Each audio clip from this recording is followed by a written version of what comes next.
ছোট বনে বসবাস করত অনেক রকমের পাখি।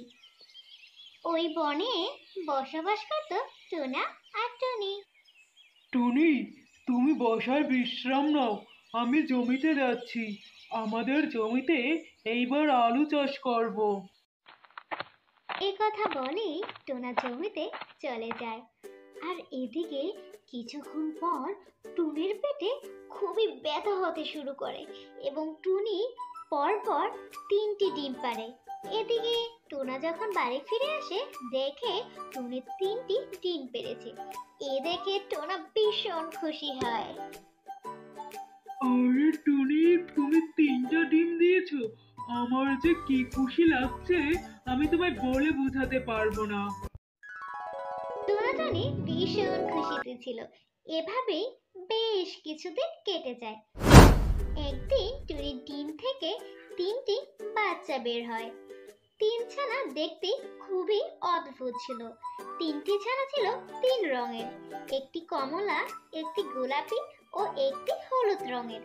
3 রঙের ছানা দেখতে টোনা টুনি একটু অবাক হলেও অনেক খুশি হয়। এভাবেই তাদের দিন কাটতে থাকে।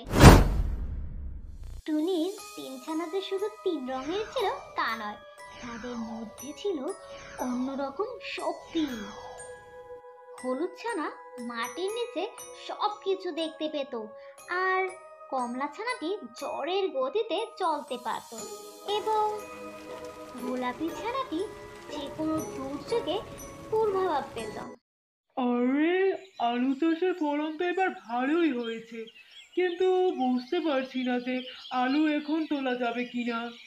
যখন তখন ঝড় হতে পারে, কি যে করি। তুমি একদম চিন্তা করো না, আমি এখনই গিয়ে জমিতে দেখে আসছি আলুর কি অবস্থা, ঠিক আছে? এরপর সবাই মিলে জমিতে চলে যায়।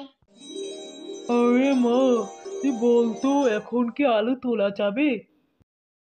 হ্যাঁ বাবা, আলু একদম পরিপক্ক হয়েছে, এখনই আলু তোলার একদম উপযুক্ত সময়। বাবা বাবা, শোনো, আজকে বিকালে কিন্তু অনেক ঝড় হবে, তাই ঝড়ের আগে আমাদের আলুগুলো তুলে ফেলতে হবে। মা, তা তো বুঝলাম, কিন্তু এত তাড়াতাড়ি আমরা কিভাবে আলুগুলো তুলবো? আরে বাবা, তুমি কি ভুলে গেলা তোমার মেয়ে যে ঝড়ের গতিতে যেতে পারে? এত সহজে ভুলে গেলা? আর তুমি এত ভেবো না তো, আমি তো আছি, আমি ঝড়ের আগে সব আলুগুলো তুলে ফেলবো, বুঝছো? এরপর কমলা ছানা ঝড়ের আগে সব আলু তুলে ফেলে। তারপর তারা আলুগুলো নিয়ে ঘরে ফিরে আসে এবং ঝড় নামতে শুরু করে। এরপর একদিন বনের ঈগল রাজা তাদের বাসায় আসে। আরে আরে, আপনি কে? আর হঠাৎ করে আমাদের ঘরে যে প্রবেশ করলেন, কথা নাই কিছু নাই, আপনি হুট করে আমাদের ঘরে কেন প্রবেশ করলেন? আপনার পরিচয় দেন। আরে, আপনি তো আমায় পরিচয় দেওয়ার সময়টা দেবেন, তাই না? আর আমি হলাম পাশের বনের ঈগল রাজা। আমার বনে এক ভয়ঙ্কর রাক্ষস এসেছে, তাই আপনাদের 3 ছানার সাহায্য লাগবে আমার। আমি শুনেছি আপনার ছানারা নাকি খুবই শক্তিশালী এবং 3 ছানা 3 রকমের শক্তি সম্পূর্ণ, তাই আমার খুবই সাহায্য প্রয়োজন। আমাকে এক সাধু বাবা বলেছে আপনার এই 3 ছানার কথা, তাই আমি চাই আপনার এই 3 ছানা আমাকে সাহায্য করেন। যদি আপনি তাদের অনুমতি দিতেন তাহলে খুবই উপকার হতাম। এরপর টুনির 3 ছানা বৃষ্টির মধ্যে যেতে থাকে।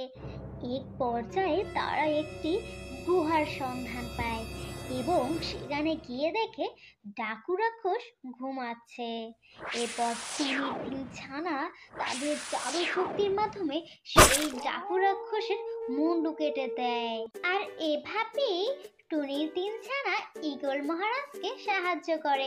এরপর ঈগল মহারাজ অনেক খুশি হয়ে যায় আর খুশি হয়ে টুনির 3 ছানাকে অনেক স্বর্ণমুদ্রা উপহার দেয়। আমার ছোট্ট মিষ্টি ভাই ও বোনেরা, আমাদের আজকের গল্পটি এই পর্যন্তই। তোমাদের যদি গল্পটি ভালো লাগে তাহলে অবশ্যই চ্যানেলটি সাবস্ক্রাইব এবং লাইক করে আমার পাশে থেকে ধন্যবাদ। আর হ্যাঁ, একটা কমেন্ট করতে কিন্তু ভুলে যেও না। আল্লাহ।